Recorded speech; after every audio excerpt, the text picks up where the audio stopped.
एप्रिलच्या तिसऱ्या आठवड्यातच विदर्भात उन्हाने रौद्र रूप धारण केले। शनिवारी नागपुरात या मोसमातील सर्वाधिक 44.7 अंश सेल्सिअस तापमानाची नोंद झाली। जगभरातील टॉप 15 सर्वाधिक तापमान असलेल्या शहरांच्या यादीत नागपूरनं 9वं स्थान पटकावलंय।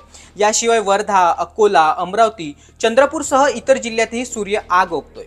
दरम्यान राज्यातील इतर भागांच्या तुलनेत विदर्भाचं तापमान नेहमी जास्त का असतं, यामागे कोणती कारणं आहेत जाणून घेऊया या व्हिडिओच्या माध्यमातून। विदर्भ हा प्रदेश कर्कवृत्ताच्या अगदी जवळ असल्याने सूर्यकिरणांचा थेट मारा या भागावर होत असतो। यासोबतच या भागात डोंगर किंवा पठार नसल्याने हा भूभाग सपाट आहे। त्यामुळे उत्तरेतील राज्यातून विशेषतः राजस्थानातून येणारे उष्ण वारे थेट विदर्भापर्यंत येत असतात। त्यामुळे या भागातील तापमान हे इतर भागापेक्षा अधिक असते। याशिवाय गेल्या काही वर्षात विदर्भात वेगाने औद्योगिकरण झाले।